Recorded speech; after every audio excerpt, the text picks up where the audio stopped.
My latest pastoral reflection is entitled Jealous God. I wrote about this little known fact that God is a jealous God, and one of his names is jealous. Yes, that is the name of God. One of his names is jealous. As most of us are aware, the names of God reveal the character and the nature of God. The names of God reveal who God is and what kind of God he is. But seriously, jealous? Did the Bible really say that? His name is jealous? Just imagine the next time you pray and then you close your eyes and you fold your hand and then you begin by saying, "Oh dear jealous." I mean, it sounds sort of weird, right? It sounds very weird. In fact, not only kind of weird, but very weird. That his name is jealous. But my dear brothers and sisters, that's who God is. That's who God is. And God self-disclosed himself in the 10 Commandments, which are recorded in Exodus and Deuteronomy. God revealed himself to be a jealous God after giving the first 2 commandments. In the first 2 commandments, God forbid the worship of other gods and making idols of these gods.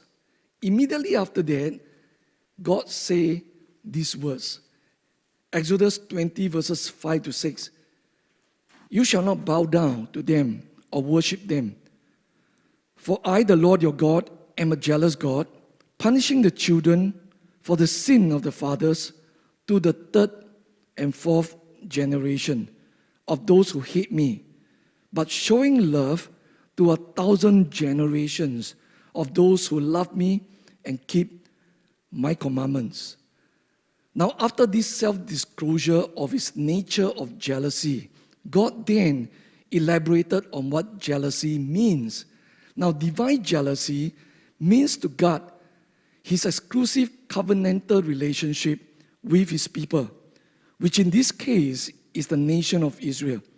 And you and I can include the church because we are also his covenantal people.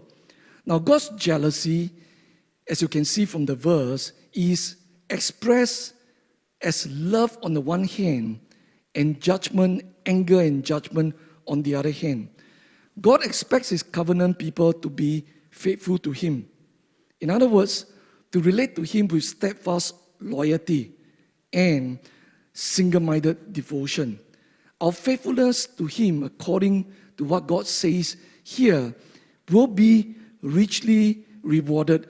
God will bless us, but the blessings will not stop with us.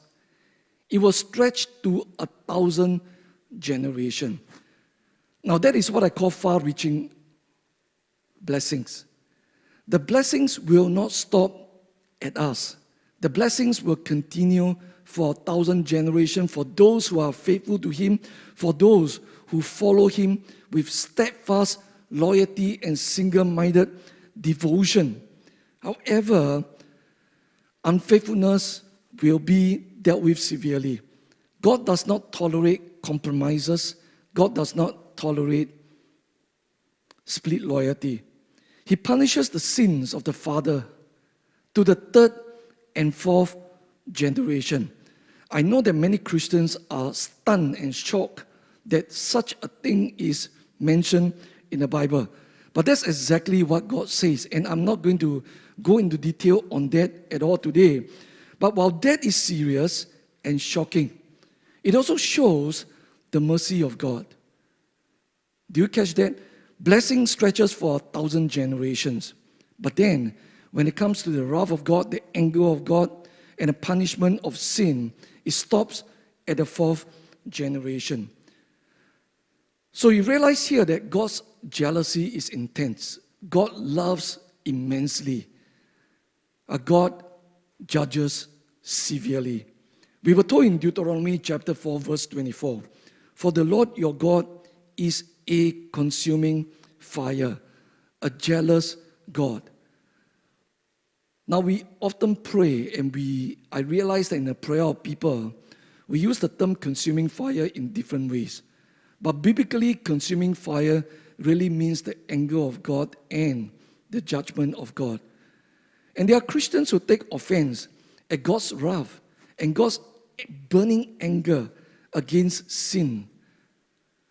Many Christians used to tell me, I cannot understand why a good and loving God would be so angry about sin. Why a good and loving God would respond to sin in such a way. Now please understand that God's severe judgment of sin is not an outburst of uncontrollable rage. J.I. Packer, the famous and highly theologian, put it this way: it is holiness reacting in a way that is morally right and glorious. You see, a holy God cannot tolerate sin, and a holy God must necessarily be jealous. Otherwise, he cannot be a holy God. So the jealousy of God is legitimate. God's jealousy is legitimate. Human jealousy can also be legitimate when it comes to preserving faithfulness and guarding against infidelity and disloyalty in marriage. Marriage is a government. Marriage is a covenant. Or marriage is a government. Yeah, marriage governs your life. Okay, you got no freedom after that. Okay, forget what I just said.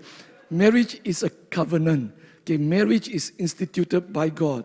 And one of the reasons that God instituted marriage is so that it will reflect God's relationship with his covenantal people, which is an intimate relationship marked by steadfast love, trust, and loyalty. And so, mutual jealousy is legitimate.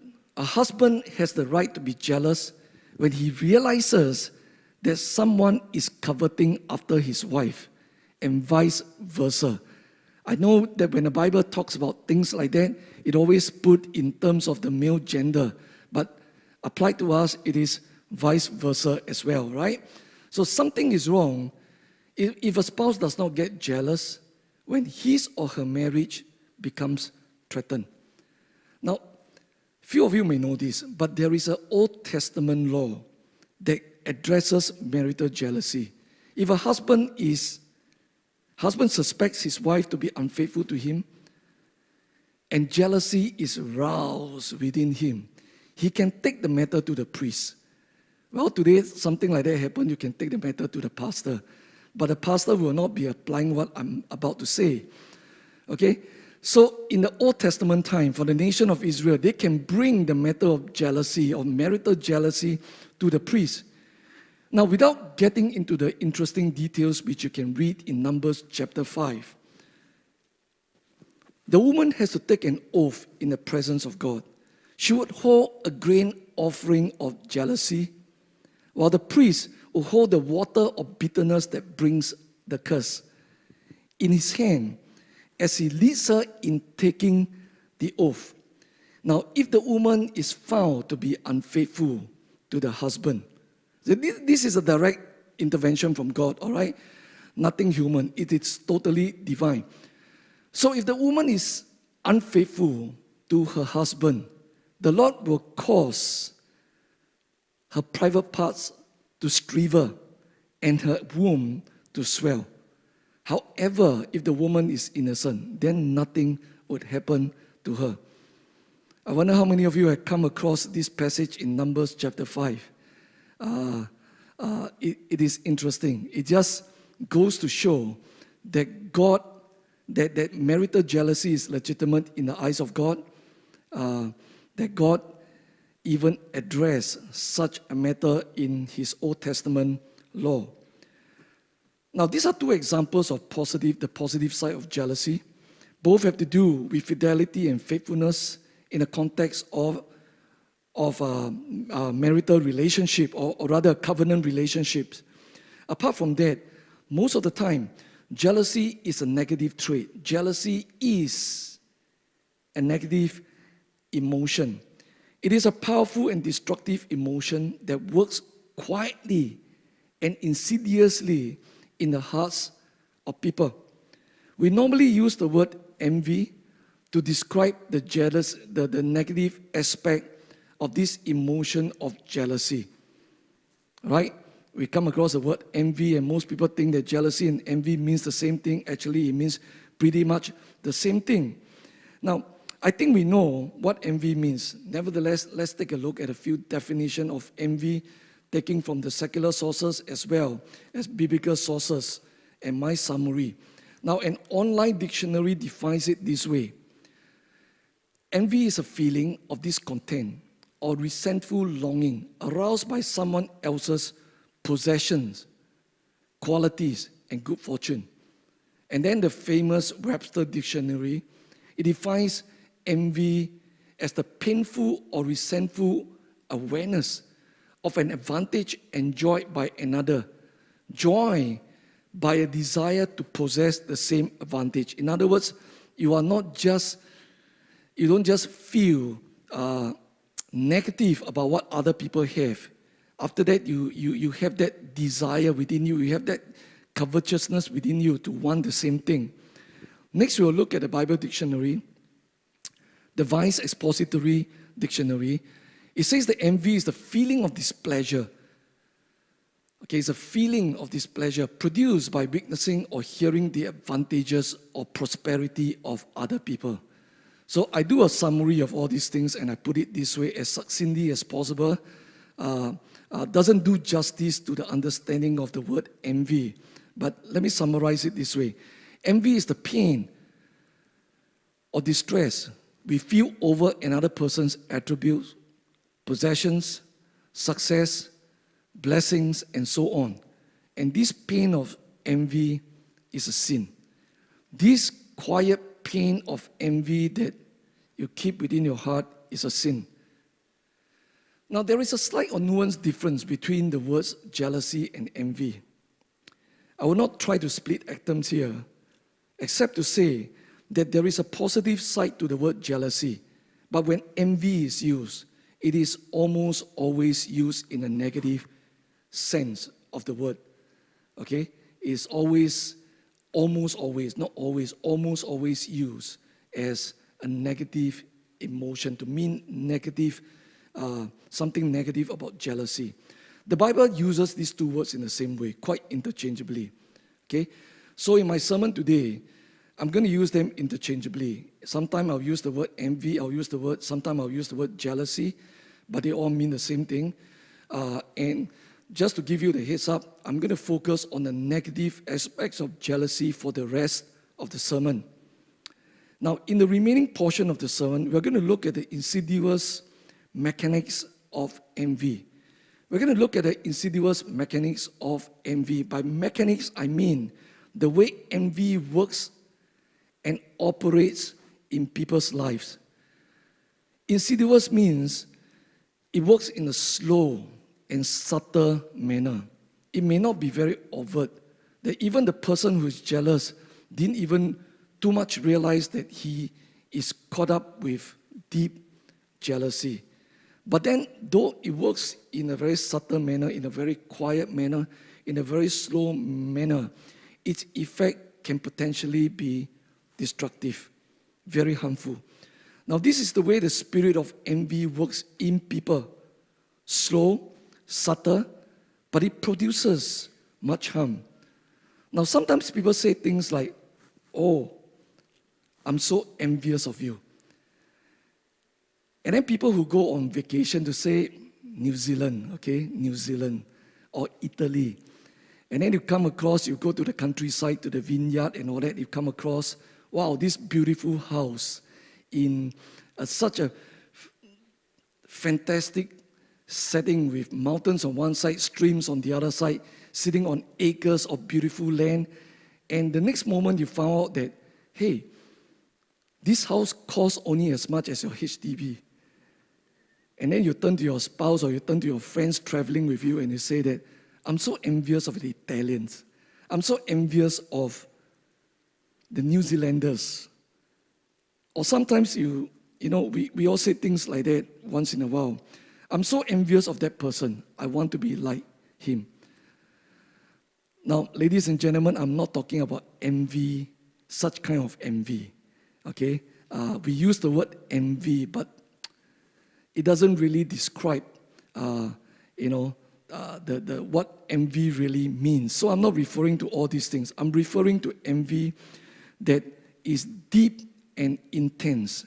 An envy that has gone so deep into your soul that you're so bent, so driven in having that thing, such that if you don't manage this emotion of envy well, you could even go to the extent of stealing, killing, and destroying, both literally and figuratively, in order to get the thing that you covered, in order to get the thing that you want. The desire within you is so strong that there is an unspoken resolve to say that, hey, at all costs, I'm going to get what I want. I'm going to expend all my energy. I'm going to put all my focus. I'm going to get that. Okay? That is my goal. So that is the kind of envy that we are talking about today. What drives such intense desire? One word: covetousness. Covetousness. Covetousness is desire in the overdrive. We can have desires, and they're positive desires, they are healthy desires, but covetousness is negative desire. Covetousness is desire in the overdrive. Envy and covetousness are close cousins. They work together. You covet because you are envious of what the other person has that you do not have, and you want that thing for yourself. The 10th commandment addresses the issue of covetousness. So indirectly, the 10 commandments addresses the emotion of envy. What does the 10th commandment say? Exodus 20:17. You shall not covet your neighbor's house. You shall not covet your neighbor's wife, or his manservant or maidservant, his ox or donkey. Today we say that his house, his BMW, his Mercedes-Benz, and so on, or anything that belongs to your neighbor. Though you realize that covetousness, you shall not covet, is the last commandment, my observation is that it is the most commonly broken commandment. Covetousness is the most commonly broken commandment. Now, literally speaking, we don't steal. We don't commit adultery. At least most of us. We don't steal, we don't commit adultery, and we don't go around murdering people. But truth be told, we all transgress the 10th commandment. We have committed the sin of covetousness at certain points in our life. If you are not a covetous person that is always envying what other people have, but at a certain point of your life, something happened, you saw something, you want something, you desire something very badly, you fall into this sin. All right? Am I right to say that? Okay, am I right to say that? Come on, don't look at me so piously. I think we all fall into this sin, okay? It's not a trap of the devil in a sense, because it's really the desire that emanates from within us. So even the best of men is capable of such madness. The best of men, the best of women, you and I are capable of falling into such madness if we're not careful. King David is one such man. The Bible labels him as a man after God's own heart, a man of many passion, but his most passionate pursuit is God himself. He sought not just the hands of God, he sought the face of God. I mean, few people are like him, okay? He's the only one that's labeled in the Bible as a man that is after God's own heart. Yet, he broke the 10th commandment. When David laid his eyes on Bathsheba, he immediately coveted her. It did not matter that Bathsheba was the wife of one of his most loyal soldiers. It didn't matter to him at all. And despite having so many wives and beautiful women in his harem, David coveted after someone's wife. And he literally stole, killed, and destroyed to have her. He stole, killed, and destroyed to possess Bathsheba. In the 10th commandment, God warned against coveting someone else's spouse, possessions, and anything that belongs to that person. You can include in this list someone else's talents, good looks, success, achievement, whatever. Okay, whatever that human normally desire. Okay, you can include in this list. Our text today, so be very careful of the emotion of envy. If left unchecked and allowed to fester, it will turn mere desires into covetousness. We got to be very careful. Desires are okay. God created us as people with desire. Desires are okay. But when desire turns into covetousness, it is not okay. And there's a commandment against that. So our text today is taken from James chapter 3, verses 13 to 16. And then continue in chapter 4, verses 1 and 2. Let me read James 3, 13 and 16. Who is wise and understanding among you? Let him show it by his good life, by deeds done in humility that comes from wisdom. But if you harbor bitter envy and selfish ambition in your hearts, do not boast about it or deny the truth. Such wisdom does not come down from heaven, but is earthly, unspiritual, of the devil. For where you have envy and selfish ambition, there you find disorder and every evil practice. We'll continue to read James chapter 4, verses 1 and 2. Okay, I know that there's a chapter separating this, but this chapter separation is actually not helpful because James was continuing the same thought about heavenly wisdom, earthly wisdom, about envy. Okay, so bear in mind that the context is envy, even in chapter 4, the first part of chapter 4. What causes fight and quarrels among you? Don't they come from your desires that battle within you? You want something, but don't get it. You kill and covet, but you cannot have what you want. So you quarrel and you fight. Now from the text, I want to explore 3 insidious mechanics of envy. Number 1, envy and bitterness. Number 2, envy and selfish ambition. Number 3, envy and strife. Now I want you to take note that I'm not doing a regular exposition. I'm just taking some words from this text that I use today and then explore envy in the context of these words. That's what I am doing in this sermon. Now, the first insidious mechanics of envy is envy and bitterness. Notice in verse 4, James uses the word bitter envy. Not just envy, but bitter envy. The reason is envy produces bitterness. Envy produces bitterness. If you remember my last sermon on the topic of offenses, I mentioned that envy or jealousy is one of the causes of offenses. Envy is one of the causes of offenses. We can become offended because of envy. We envy what someone else's has, and we don't have, and we crave for it. We desire it, we covet after it. And as with all offenses, envy produces discontent. Discontent will produce anger. And then if allowed to simmer, anger will become bitterness, resentment, then deep resentment, and then it will develop into hatred. And if things get out of control, it can become murder. Now, nobody wake up one day and then go into the street or go into somebody's house and murder the person. There is always a reason, and one of the reasons is jealousy or envy that is uncontrolled, allowed to simmer over a long period of time. It gets so intense, it gets so deep, and then it becomes something sinister. And the result is killing, murder as a result. Now let me illustrate this point by taking us to chapter 4 of Genesis. Many of us are familiar with this story of Cain and Abel.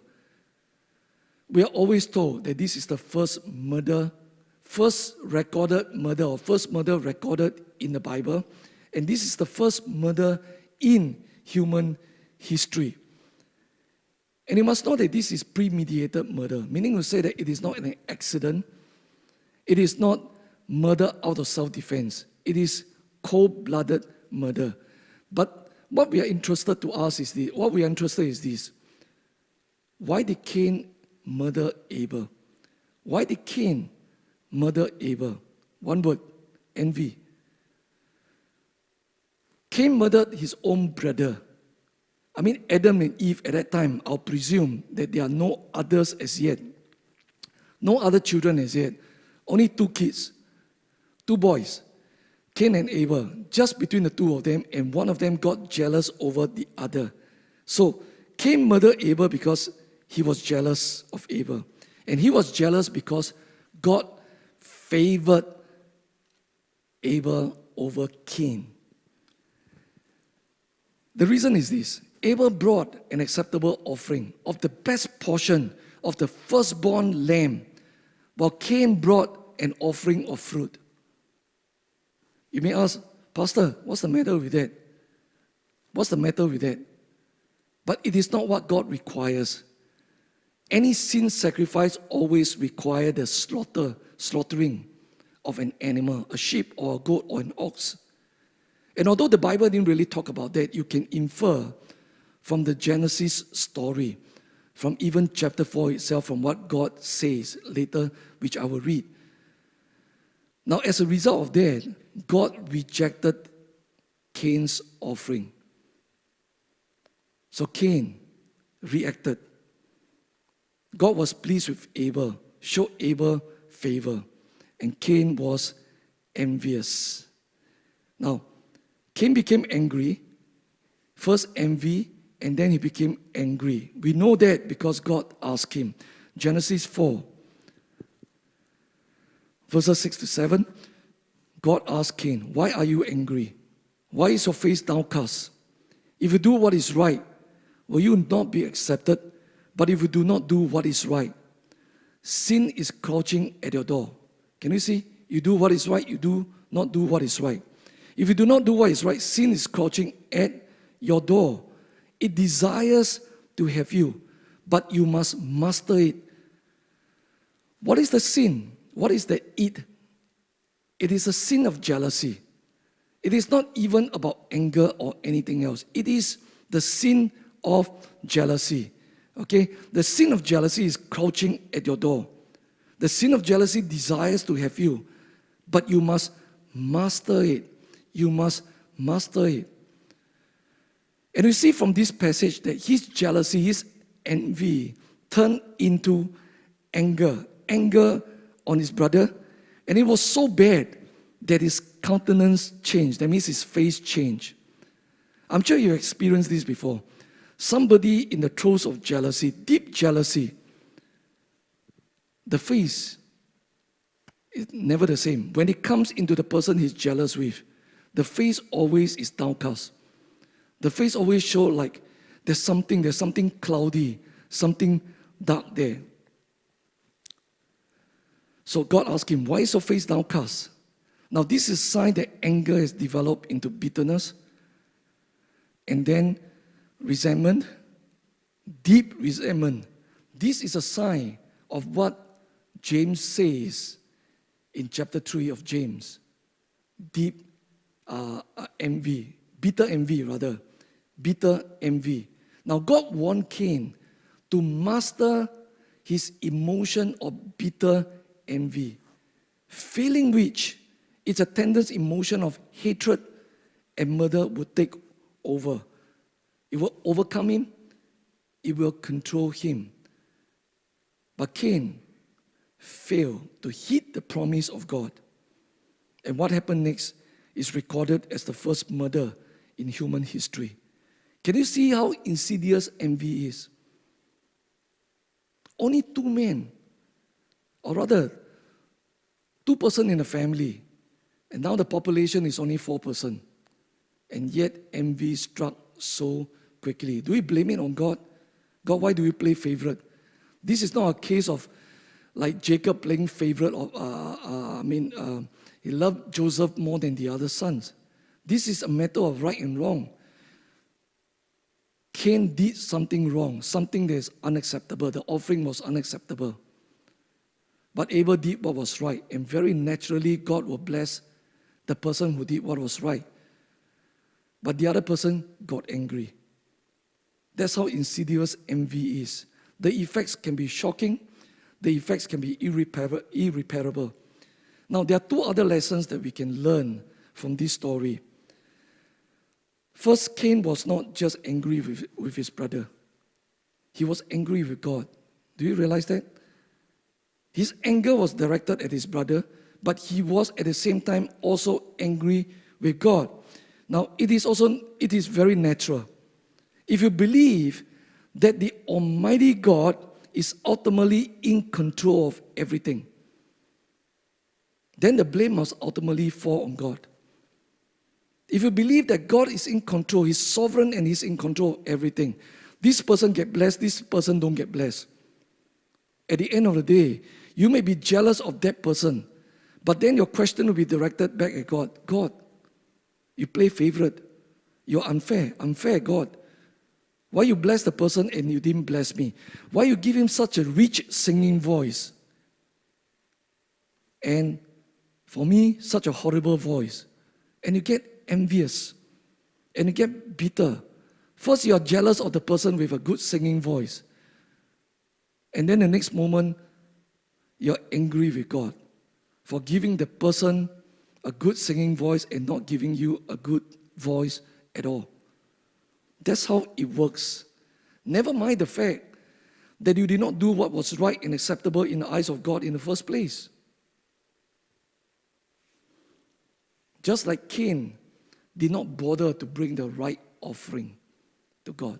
Second lesson, when God favors you and blesses you, you will become the target of envy. You'll become the lightning rod of envy.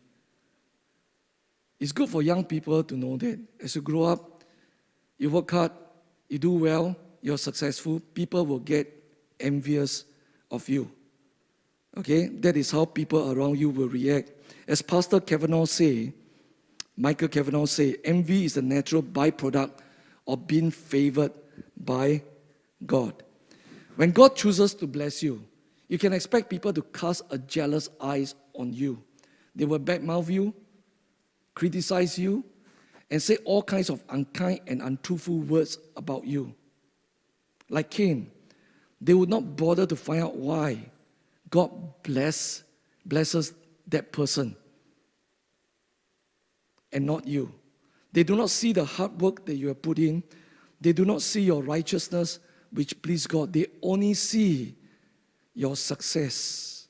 And then in their hearts, they say, God, unfair. Unfair. Why him and why not me? The second insidious mechanics of envy and selfish ambition. Envy and selfish ambition. Envy drives selfish ambitions. Envy drives selfish ambition. James, we'll look at the text again, but 2 verses 14 and 16. But if you harbor bitter envy and selfish ambition in your heart, do not boast about it or deny the truth. For where you have envy and selfish ambition, there you will find disorder and every evil practice. Now here in this verse, we realize that James linked bitter envy or envy together with selfish ambition. There's a good reason. Okay, very often, not always, but very often, selfish ambition arises out of envy. Selfish ambition arises out of envy. Now, I want to be clear, there's nothing wrong with ambition.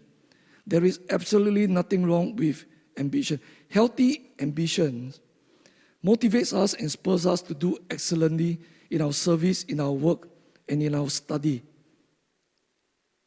Without ambition, we tend to be aimless and we tend to be unmotivated. Ambition becomes problematic when you are motivated by envy and righteousness, envy and covetousness. Ambition becomes problematic when you are motivated by envy and covetousness to the extent that you go into overdrive. You become so consumed that you're willing to do anything to get there, even if the means are questionable, unethical, and downright immoral. Do we have a good example of that in the Bible? I think there are a couple of examples. And let me give you one, okay? Give you one. You think of the name Saul.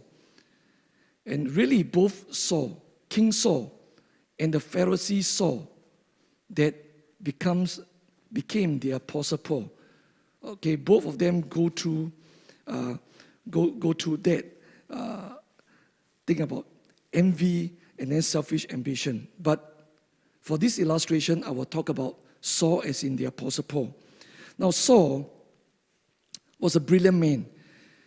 He was theologically accomplished, and he was an astute Pharisee. You know, the Pharisees act more like politicians than anything. He was an astute Pharisee. He was zealous in his Jewish faith, and he knew how to play politics. Paul knew how to play politics to advance himself. In his own words, Saul was well advanced in Judaism beyond his age. He was also an active and aggressive persecutor of the fledgling church. Now, when the Jews were stoning Stephen, Saul was around. You know the stoning of Stephen? Saul was around, standing there. Dr. Liu, the author of Acts, told us in Acts chapter 7, verses 57, 58. At this they covered their ear, and yelling at the top of their voices, they all rushed at Stephen, dragged him out of the city, and began to stone him. Meanwhile, the witnesses laid their clothes at the feet of a young man named Saul. And then we continue in Acts 8, verse 1. And Saul was there, giving approval to his death. You realize that Saul was standing there, he wasn't doing anything. He was standing there. And when they were stoning Stephen, they were laying their clothing, their belonging, their possession at the feet of Saul. What does it tell you? I think he's one of the mastermind. I think he's one of the community organizers of the persecution against the church. Active organizer. I mean, if you're a leader, I mean, you don't need to sow yourself. You incited the crowd, you bring them to where you want the riots to happen, and then you stand back and let other people do the job. And I believe that's exactly what Apostle Paul, what Saul, the Pharisee Saul was doing. And then you look at Acts chapter 9, verses 1 and 2. This is another incident that tells us that Saul was, he is doing a lot of planning, doing a lot of all these evil machinations behind. Acts chapter 9, verses 1 and 2. Meanwhile, Saul was still breathing out murderous threat against the Lord's disciples. He went to the high priest and asked him for letters to the synagogues in Damascus, so that if he found any there who belonged to the way, that means any there who were followers of Christ, whether man or woman, he might take them as prisoners to Jerusalem. Saul was not just motivated by his envy, deep resentment, and hatred for the church because of its phenomenal growth and influence.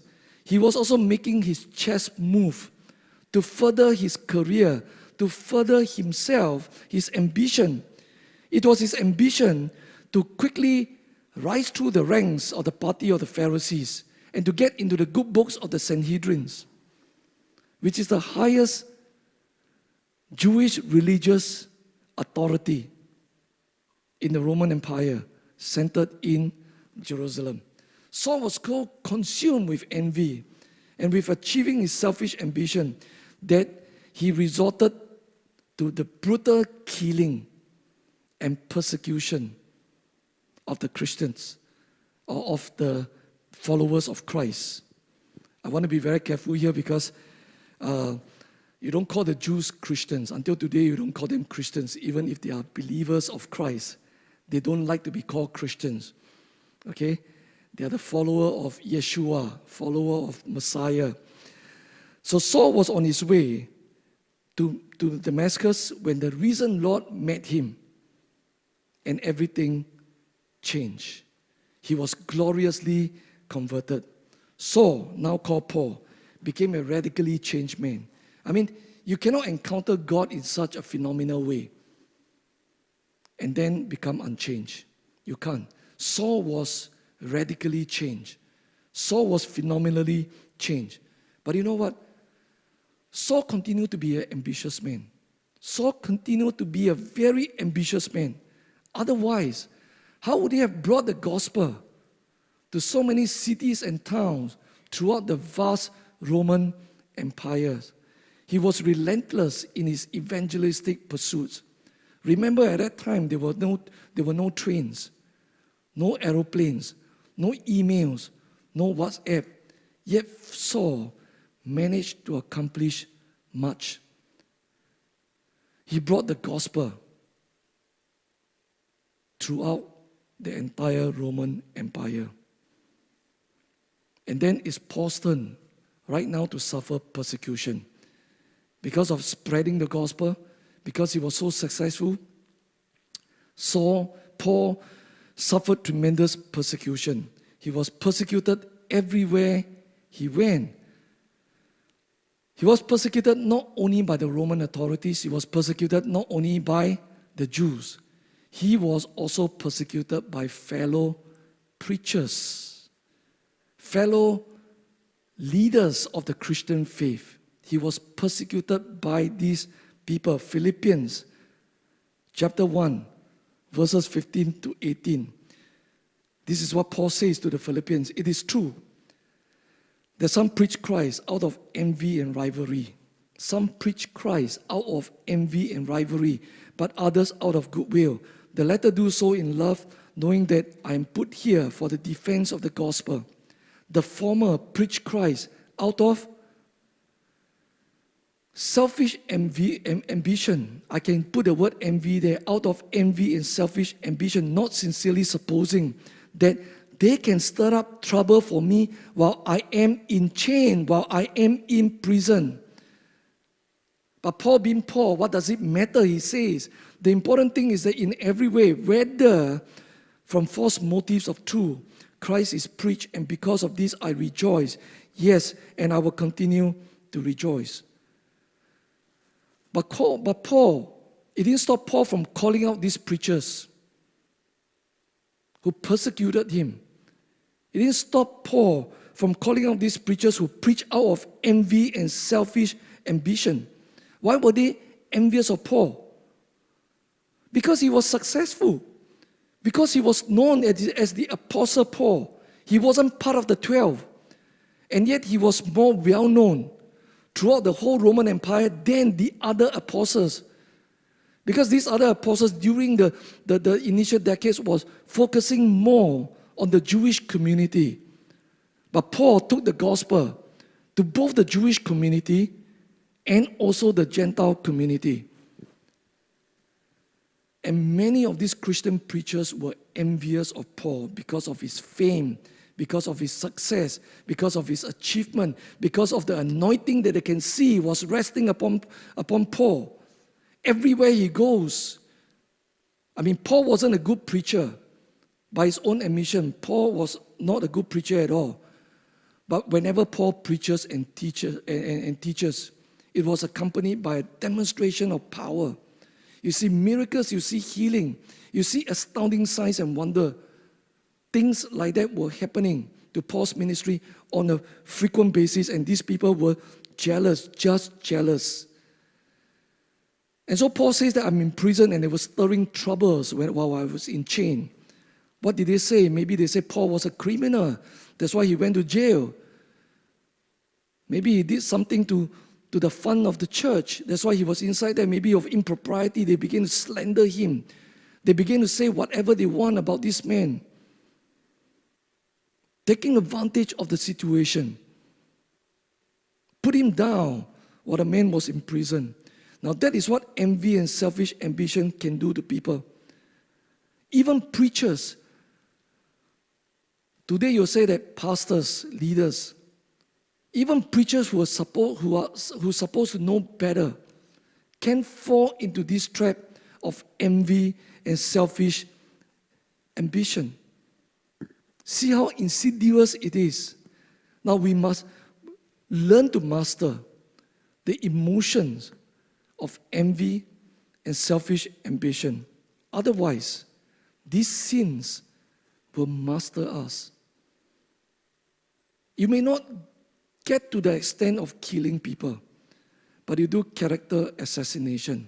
You slander people. You do things that as a Christian you're not supposed to do. You may not have run foul of the law, but you did something that is ethically wrong in the context of the teaching of the Word of God. It is wrong. It is immoral. Not unlawful, but immoral. So we've got to be very careful. The third and final insidious mechanics of envy and strife.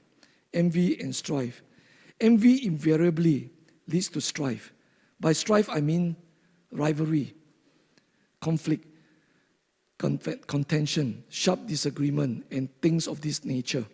Now let us go back to the text for today and look at a few verses. Bear in mind that the context is envy, all right, as we read these verses. James 3:16. For where you have envy and selfish ambition, there you find disorder and every evil practice. And then continuing in James 4, verses 1 and 2, what causes fights and quarrels among you? Don't they come from your desires that battle within you? Now the desires here refer to covetousness arising from envy in the context of what we have been reading. Verse 2, you want something, but you don't get it. You kill and covet, but you cannot have what you want. You quarrel and you fight. Can you see that? Envy leads to strife. Frequently, envy leads to strife. Envy leads to quarrel. Envy leads to fights. Every kind of evil practice. Envy leads to unkind words, sarcastic remarks, slanders, lies, deception, and all kinds of sin. Envy is the source sin, the source of many other sins. When the emotion of envy gets too strong, you won't be able to contain it. It will spill out into strife. It is unavoidable. It is unavoidable. As I said earlier, envy is a powerful emotion. When it is intense and bitter, it is difficult to control. Now, who has heard of the name Thomas Edison? Okay, a show of hands. Who has heard of the name Thomas Edison? Most of you have heard of this name. He's an iconic American inventor of the light bulbs, phonograph, not pornography, phonograph and moving picture. Okay, let me ask you a second question. Who have heard of the name Nikola Tesla? Okay, a few. Lesser people. Nikola Tesla. Most of you are unfamiliar with this name. And if to some of you say, oh yeah, Tesla, I think I've heard it somewhere. I'm not referring to Elon Musk, electric car company Tesla. I'm referring to a very real person that lived in the late 19th century. So, who is Tesla? Tesla is a Serbian-American. He's eccentric but a brilliant scientist. His invention enabled modern-day electrical power and mass communication system. The system that we use for power transmission today, okay, is the invention of Tesla. Nothing to do with Edison at all, okay? It got to do with Tesla. So in the 1880s, both Edison and Tesla were locked in the fierce and aggressive battle known as the War of Currents. You can Google that. Recently, there's a film show on that, and that's where I get my inspiration to put this as my illustration. Okay, the War on Currents, starring Benedict Cumberbatch. Okay, that's a good actor. I love the show, all right? I love the show, and it gives me this particular idea. But I researched to make sure that they are historically accurate, all right? Now, Edison was a proponent of direct current, DC, while Tesla advocated AC, alternating current. Now, the prize was which of their electrical system would power the American cities and ultimately the cities and the towns of the world. So the feud between them was intense, very bitter. Ultimately, Tesla won because Edison's system was inefficient and it was much more expensive, but not before the bitterly jealous Edison sabotaged Tesla on a few occasions using underhand tactics. I'm going to smear Edison's good reputation, but this is a fact. Okay, he resorted to underhand tactics, unethical means, in order to smear Tesla's reputation. Here is one example, one of a few examples. The New York State government commissioned a man by the name of Harold Brown to build the electric chair for capital punishment. You know what capital punishment is, right? In Singapore, we do capital punishment by hanging. In America, they say that the more humane way is either through lethal injection or the electric chair. So at that time in America, there's no electric chair at all. So the New York State government commissioned Harold Brown to build the first electric chair for capital punishment. Now, despite publicly denouncing capital punishment, Edison financed Harold Brown's project on the condition that when you build this electric chair, make sure that you use alternating currents, not direct current. Okay, this is a way of smearing Tesla. It created bad press for Tesla and Westinghouse, the company that was supporting Tesla, because nobody wanted to be associated with the death chair. Edison did a despicable thing, and he did a few other despicable things because of his competitiveness, because of his envy, because of his selfish ambition. The Bible is also replete with many examples of people who are caught in envy and strife. I'm going to give you a few examples of the feuding parties without elaborating at all. Okay, I hope that when I do that, immediately you can relate to what I'm saying.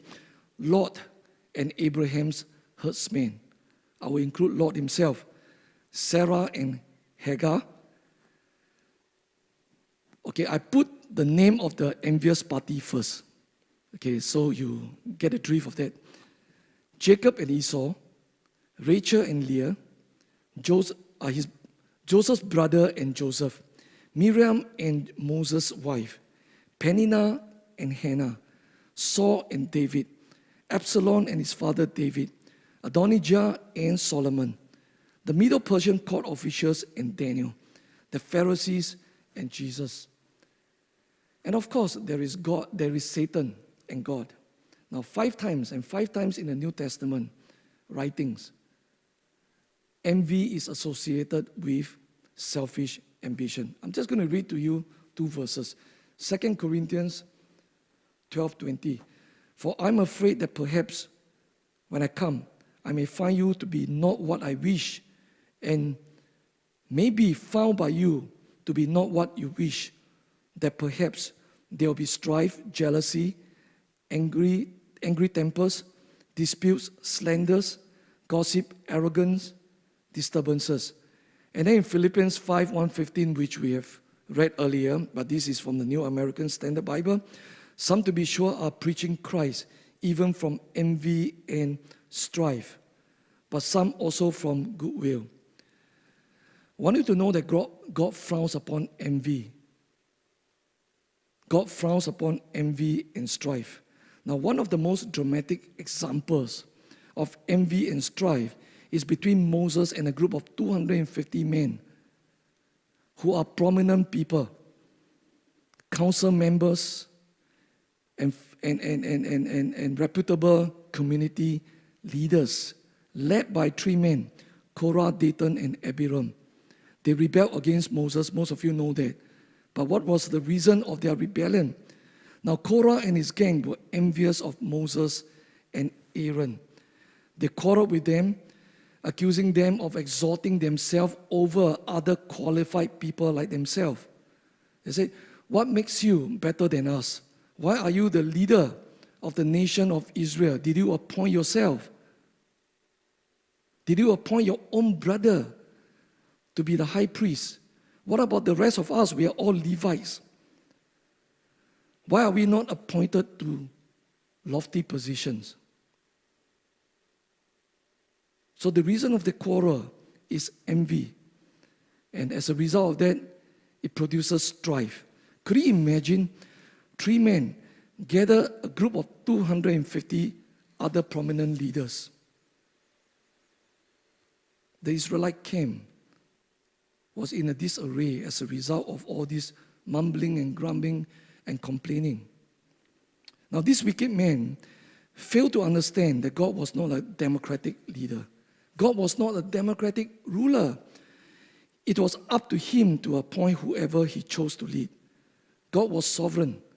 And remember, God is still sovereign today.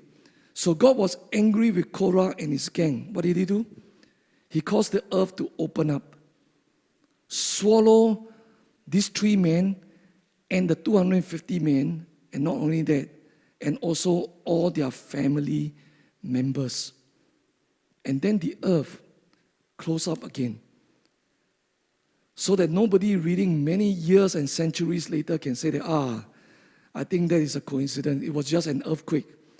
You know, for earthquake, you don't open up, the earth don't open up, and after that, close back again. It closed back nicely again. It was a stunning and horrifying sight. The punishment was swift. The severe judgment shows God's attitude towards envy and strife, and his displeasure and intolerance towards those who try to usurp spiritual authority. Conclusion. Please remember never to allow envy to control you. Don't allow envy to control you. People often fight a losing battle against envy. I tell you why. Because it is something that only you know. Even the person closest to you may not know. Your envy of somebody, you keep it quiet, you keep it to yourself. Even your spouse may not know about it. You keep it there. And when things are kept in the darkness and not exposed, does not come into the light, it is not easy to deal with. And there are many people who harbor envy. Of course, they are embarrassed, but they don't talk about it. End up, they are not honest with themselves. And most of the time, they cannot even be honest with God. They will rationalize why they feel this way and that way. Envy works insidiously, and the effects are destructive. Proverbs tells us that envy rots the bone. And we have learned today that envy causes anger, bitterness, resentment, hatred, and if it gets out of control, murder. Envy leads to strife. So please be extremely careful as to how you handle your emotions of envy. Don't allow yourself to be affected or overcome by this emotion. Do not let it linger. Deal with it at once. Okay, the best way to handle envy is don't let it linger. Deal with it at once. Last week, in talking about dealing with offenses, I told you to use the example of Christ, right? Christ taught us how to deal with sin. How do we do it? Brutally. and decisively. Nip it at the bud. And that is how we should be dealing with the sins of envy and covetousness. What do? Of course you pray. But the important thing is that you must be honest with yourself. That is the first hurdle in dealing with the sin of envy. You must be honest with yourself and say that I am envious. You don't need to tell anybody if you don't want to. But you must be honest with yourself and you must be honest with God. I am envious. I'm envious of this person, I'm envious of that person. And it is eating me up. You must be honest with yourself and then you must be honest with God. I mean, why be dishonest with God? He knows exactly what you think. He knows exactly how you feel. If you're envious, He knows that you are rotten with envy. So be honest with yourself, be honest with God, confess the sin, and ask God for the grace and strength to deal with it. Okay, I know it's not easy because envy is an emotion. It is a sin, it is also an emotion. When you mix the two together, it is potent. You struggle, but the emotion keeps coming back again. Yeah, I don't have it.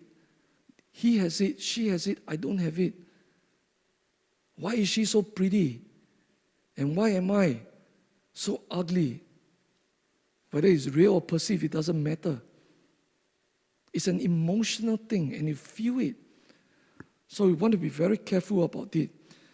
So this is how you fight the sin of envy and be set free from it when it affects you. But it is better not to envy in the first place. Am I right to say that? It is better not to fall into envy in the first place. How do you do that? The key lies in the word contentment. Learn to be content. Have healthy ambitions, but do not go into the overdrive. Do not allow your desires to turn into covetousness. Be content with who God has made you to be and those blessings that God has already given to you. Learn to be content. And what you can do is, in your devotion every day, thank God. Be grateful to God for all the blessings that He has given you. Count your blessings. Don't look over the other side and see that the pasture is greener and say, oh, they have that, I don't have that. But count your own blessings. What God has already put on your lap, what God has made inherent in you. Thank God for all of that. Because what they have, you don't have. There are certain things you have, they don't have. So thank God for everything that He has given you.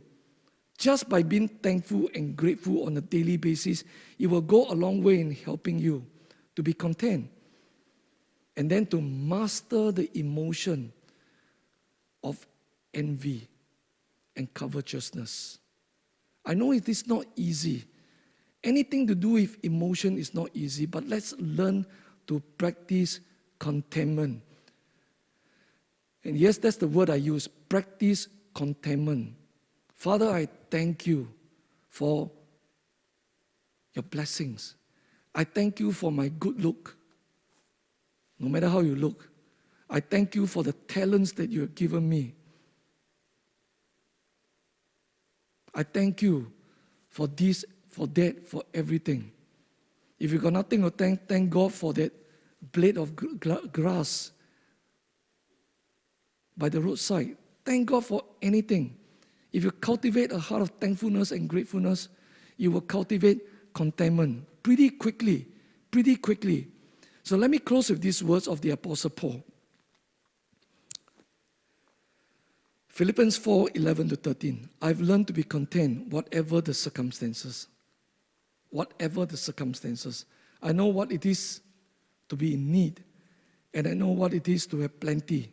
I've learned the secret of being content in any and in every situation, whether well-fed or hungry, whether living in plenty or in want. I can do everything through him who gives me strength.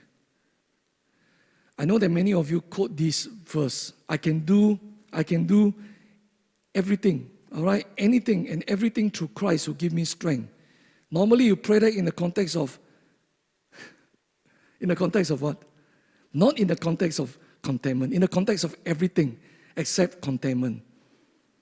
This verse is used by the Apostle Paul in the context of contentment. You have, you don't have.